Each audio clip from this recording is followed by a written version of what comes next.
जय हिंद दोस्तों, आपका स्वागत है आपके अपने पसंदीदा चैनल स्टडी एंड अपडेट्स में। जय हिंद दोस्तों। मैं राजकमल आप सभी का स्वागत करता हूं स्टडी एंड अपडेट्स में। और आज के इस वीडियोस में अग्निवीर के लिए जीके के प्रश्नोत्तर करने वाले हैं। ओके, तो चलिए शुरू करते हैं। और इसमें आपका पहला प्रश्न दिया गया है, which Indian state shares the longest boundary with China. कौन सा भारतीय राज्य चीन के साथ सबसे लंबी सीमा साझा करता है। तो देखिए इसमें आपका आता है अरुणाचल प्रदेश, जो कि 1126, ठीक है, 1126 किलोमीटर की बाउंड्री जो है वह चाइना के साथ शेयर करता है, जो कि कहलाता है मैकमोहन लाइन। ठीक है, मैकमोहन रेखा के बारे में आपने सुना होगा, तो वो यही है। तो उत्तर क्या हो जाएगा, अरुणाचल प्रदेश, जो कि यहाँ पर सी में दिया गया है। तो फर्स्ट का उत्तर आपका सी हो जाएगा। ठीक है, चलिए आगे बढ़ते हैं। सेकंड प्रश्न आपका दिया गया है, the famous Dwarkadhish temple of Gujarat is located on the bank of. Gujarat का प्रसिद्ध द्वारकाधीश मंदिर किस नदी के तट पर स्थित है। तो देखिए यह जो है वह है आपके गोमती नदी के तट पर स्थित। ठीक है, और इसकी चर्चा जो है वह महाभारत के महाकाव्य में मिलता है द्वारका साम्राज्य के रूप में। ठीक है, उसमें क्या बताया गया है कि यह भगवान श्री कृष्ण की राजधानी थी। ओके, तो उत्तर क्या हो जाएगा, उत्तर आपका हो जाएगा गोमती नदी, जो कि यहाँ पर सी में दिया गया है, गोमती रिवर। तो सेकंड का उत्तर आपका सी हो गया। ठीक है, आगे बढ़े अब। चलिए आगे बढ़ते हैं। थर्ड प्रश्न आपका दिया गया है, which organisation has release the NDC synthesis report. किस संगठन ने एनडीसी संश्लेषण रिपोर्ट जारी की है। तो देखिए यह जो जारी किया गया है वह किया गया है यूएनएफसीसीसी। ठीक है, देखिए United nation framework convention on climate change. ठीक है, यूएनएफसीसी सी, इसके द्वारा यह जारी किया जाता है। और इसमें आपके संश्लेषण रिपोर्ट को दिया जाता है कि तापमान में कितनी वृद्धि और कितनी कमी हुई है वैश्विक स्तर पर। ठीक है, वर्ल्ड लेवल पे क्या इंक्रीमेंट और डिक्रीमेंट हुई है, ये चीजें दर्शाई जाती है। तो उत्तर क्या हो जाएगा, थर्ड का उत्तर आपका सी हो जाएगा। ठीक है ना, चलिए आगे बढ़ें। अब देखिए फोर्थ आपका दिया है, who become 190 first member of the UNO. UNO के 191वें सदस्य कौन बने। तो यह आपके बने हैं ईस्ट तोमर, जो कि 27 सितंबर 2002 को, ठीक है, 27 सितंबर 2002 को ईस्ट तोमर यूएनओ के सदस्य बने हैं। तो उत्तर क्या हो जाएगा आपका, फोर का उत्तर आपका ए हो जाएगा, east Tomar becomes 191st member of the UNO. ठीक है, चलिए आगे बढ़े। अब देखिए पांचवा आपको दिया गया है, which act provided the public service commission in India for the first time. Bharat में पहली बार लोक सेवा आयोग का प्रावधान किस अधिनियम द्वारा किया गया था। तो यह किया गया था आपके भारत सरकार अधिनियम 1919। ठीक है, गवर्नमेंट ऑफ इंडिया एक्ट 1919, जो कि ए में दिया गया है। ठीक है, तो उत्तर क्या हो जाएगा, उत्तर आपका ए हो जाएगा। चलिए आगे बढ़ते हैं। छठा प्रश्न आपका दिया गया है, Pusa Sindhu Ganga is a variety of. Pusa Sindhu Ganga किसकी एक किस्म है। देखिए यहाँ पर आपको फसल के बारे में दिया गया है। इन फसलों में से पूषा सिंधु गंगा क्या है, यह गेहूं की वैरायटी है। हाइब्रिडाइजेशन जो किया जाता है तो वह इसकी वैरायटी है, और इसका नाम है HD2967, जो कि वर्ष 2011 में लॉन्च किया गया था। और यह पूरे भारत के लिए, पूरे भारत कहा जाए तो आपको पंजाब, हरियाणा, दिल्ली, राजस्थान, उत्तराखंड, इन सभी जगहों के लिए यह दिया गया था। ठीक है, तो उत्तर क्या हो जाएगा आपका, सिक्स का उत्तर आपका ए हो जाएगा। देखिए, ठीक है, चलिए आगे बढ़े। अब देखिए आपका सातवां दिया गया है, who of the following is a world famous flute player. निम्नलिखित में से कौन विश्व प्रसिद्ध बांसुरी वादक है। देखिए बांसुरी वादक में जब भी आपसे पूछा जाए विश्व प्रसिद्ध में, तो आपका हरि प्रसाद चौरसिया, जो कि यहाँ पर डी में दिया गया है। ठीक है, तो उत्तर क्या हो जाएगा, सेवन का उत्तर आपका डी हो जाएगा। और यहाँ पर देखिएगा आपको दिया गया है पंडित रविशंकर।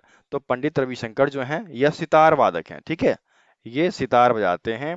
नेक्स्ट आपको दिया गया है शिव कुमार शर्मा।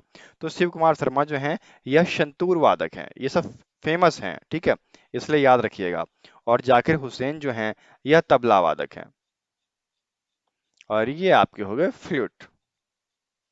ठीक है, तो इनको आप याद रखिएगा, ये चार जो हैं बहुत ही प्रसिद्ध हैं और बार बार पूछे जाते हैं, तो इसीलिए मैंने यहाँ पर ऑप्शन को डिस्कस कर दिया। ठीक है, चलिए आगे बढ़ें। चलिए आगे बढ़ते हैं। आठवां आपको दिया गया है, how much of Indian population depends directly और इनडायरेक्टली ऑन एग्रीकल्चर। मतलब कृषि पर भारत की जनसंख्या में कितने परसेंट लोग जो हैं कृषि पर आधारित हैं। तो कृषि पर आधारित जो पॉपुलेशन है वह है 58% का, है ना, 58%। तो 8 का उत्तर क्या हो जाएगा, डी हो जाएगा। चलिए आगे बढ़ें। अब देखिए 9th आपका दिया गया है, which planet has the highest revolutionary motion, किस ग्रह की परिक्रमा गति सबसे अधिक होती है। तो ये आपको पता होगा, यह है जुपिटर का, बृहस्पति का, है ना, जो कि डी में दिया गया है। पृथ्वी 24 घंटे में परिक्रमा करती है, वहीं पर बृहस्पति 10 घंटे में पूरा कर लेता है। ठीक है, तो इतना अंतर होता है। तो सबसे तेज आपका जुपिटर है, इसलिए 9 का उत्तर क्या हो जाएगा, 9 का उत्तर आपका डी हो जाएगा। अब चलिए आगे बढ़ते हैं। 10वां आपका दिया गया है, which countries national flag has a dragon on it, किस देश के राष्ट्रीय ध्वज पर ड्रैगन है। तो यह आपके भूटान पे है। ठीक है, भूटान यहाँ डी में दिया गया है, इसलिए 10 का उत्तर डी हो जाएगा। और भूटान में यह अडॉप्ट किया गया था 1969 में। ये जो ध्वज है भूटान का, वह 1969 में अपनाया गया था। ठीक है, आगे बढ़े। अब देख लिए 11th आपका दिया गया है, what is the full form of GNLF। GNLF इसका क्या मतलब होगा, जी मतलब गोरखा, एन मतलब नेशनल, एल मतलब लिबरेशन और एफ मतलब फ्रंट। तो ये आपको बी में दिया गया है, गोरखा नेशनल लिबरेशन फ्रंट। ठीक है, यह जो है वर्ष 1980 में स्टार्ट किया गया था। यह आपका जो है पॉलिटिकल पार्टी है। ये पॉलिटिकल पार्टी स्टार्ट किया गया था सुभाष कृषिंग के द्वारा। ओके, तो उत्तर क्या हो जाएगा, 11 का उत्तर आपका बी हो जाएगा। ठीक है, समझ गए ना। चलिए आगे बढ़ें। अब देख लीजिए 12th आपको दिया गया है, ICICI is the name of. देखिए आजकल जो है ICICI को बैंक के रूप में आप जानते हैं, और इसका काम क्या हो गया, इसका काम हो गया फाइनेंशियल इंस्टीट्यूशन का। ठीक है, तो यह एक वित्तीय संस्था बन गई है। तो उत्तर आपका डी हो जाएगा। और यह 5 जनवरी 1955, ठीक है, 5 जनवरी 1955 को स्थापित किया गया था। इसका फुल फॉर्म क्या है आईसीआईसीआई का, इस आई का होता है इंडस्ट्रियल, सी का होता है credit and investment corporation of India. ठीक है, क्या है इसका full form, industrial credit and investment corporation of India. और इसका काम क्या है, वित्तीय देखरेख। तो 12 का उत्तर क्या हो जाएगा, डी हो जाएगा। ठीक है, चलिए आगे बढ़ें। अब देखिए 13 आपको दिया गया है, permanent settlement was future of. अस्थाई बंदोबस्त किसकी एक विशेषता थी। तो अस्थाई बंदोबस्त जो है यह जमींदारी प्रथा से आई थी, और 1793 में यह लगाया गया था। ठीक है, किसके द्वारा, लॉर्ड कर्निवाल्स के द्वारा। ठीक है, तो ढूंढिए जमींदारी प्रथा, जो कि यहाँ पर ए में दिया गया है। तो 13 का उत्तर आपका ए हो जाएगा। चलिए आगे बढ़ते हैं। 14 दिया गया है, और इसमें है the birth place of the 10th and the last Guru of Sikh, Guru Govind Singh is.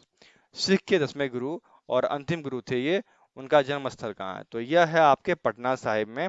ठीक है, और इनका जन्म हुआ था आपके 1666 में। ठीक है, 1666 में इनका जन्म हुआ था, और 7 अक्टूबर 1708 को इनकी मृत्यु हो गई थी। ठीक है, और इनका जन्म पटना साहब में हुआ था। तो उत्तर क्या हो जाएगा आपका, 17 का उत्तर डी हो जाएगा। ठीक है, जो कि बिहार में पड़ता है। चलिए आगे बढ़े। 15 आपको दिया गया है, what is the India's rank in the world happiness report 2021। विश्व खुशहाली रिपोर्ट में 2021 में भारत की रैंकिंग क्या थी। तो विश्व खुशहाली रिपोर्ट में 2021 में भारत की रैंकिंग 139 थी। ठीक है, 139। तो उत्तर क्या हो जाएगा आपका, 15 का उत्तर आपका डी हो जाएगा। तो इस प्रकार से जीके के 15 प्रश्न जो हैं आपको करा दिए गए, और ऐसे ही प्रश्न आपको पूछे जाएंगे। ठीक है, और जिनको फ्री मॉक टेस्ट वगैरह के बारे में जानकारी चाहिए तो वो बने रहें, और आगे भी क्लास कंटिन्यू रहेगा। तो थोड़ी सी जानकारी मैं आपको दे देता हूँ पीडीएफ वगैरह के बारे में। आप सभी के लिए मॉक टेस्ट और फ्री पीडीएफ अवेलेबल है। मॉक टेस्ट लगाने के लिए studyinupdates.in पे जाइए, फ्री पीडीएफ के लिए studyinupdates.com पे जाइए। किसी भी प्रकार के हेल्प के लिए हमारे व्हाट्सएप नंबर या टेलीग्राम नंबर 7979946092 पे कांटेक्ट करें या मैसेज करें। ठीक है, मिलते हैं फिर अगले वीडियो में। तब तक के लिए जय हिंद, जय भारत।